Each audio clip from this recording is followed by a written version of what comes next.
20 years, but now thousands of Liberians could face deportation. An important deadline expires in just 5 days, and it's not clear what President Trump might do about it. Fox 9's Tom Lydon has more.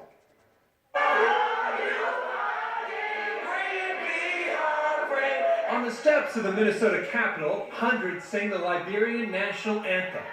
But to a person, they'll tell you, they're Minnesotans. I work here and send money to my people, my family, to survive over there. Maria Czar came to Minnesota 18 years ago during Liberia's second civil war. A nurse at North Memorial, she sends money back to Liberia for relatives, including a son she left there when he was only 12. I have a only son. Since I came here, I have not seen my son for all these years because I can't go back on DED. DED stands for Deferred Enforced Departure, a legal limbo that allows more than 4,200 Liberians to work in the U.S. The program's been extended 3 times in the last 30 years and faces another deadline in just 5 days. We are here because we have a March 31st deadline for our brothers and sisters on DED. The only person that has the power to extend DED is President Trump. Even if that March 31st deadline is extended, it hardly means the Liberians here and their families are out of the woods. That's because under deferred and forced departure, there is no path to legal status, much less citizenship. They're always looking at that next deadline. Being a country that was established by Americans, this is important for all Americans to be involved in this and to say, no, this is not okay.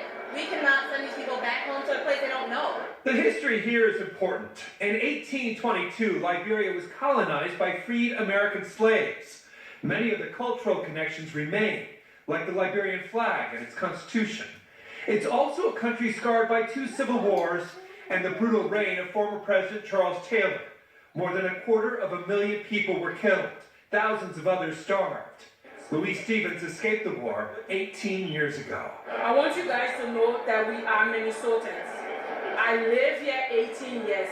Everything about my life is Minnesota. I have nothing in Liberia. When I came to Minnesota, I came with 1 suitcase. Today she works at Medtronic, and like thousands of other Liberians, she's built a life here in Minnesota. It's the only life she knows. What would be waiting for you in Liberia? Nothing. Absolutely nothing. Senator Amy Klobuchar and Congressman Keith Ellison have bills in both the Senate and the House, not only extending the deadlines, but also offering a path toward citizenship. The question tonight is, what will President Trump do? No one seems to have the answer, and the deadline is just 5 days away. In the newsroom, Tom Lydon, Fox 9.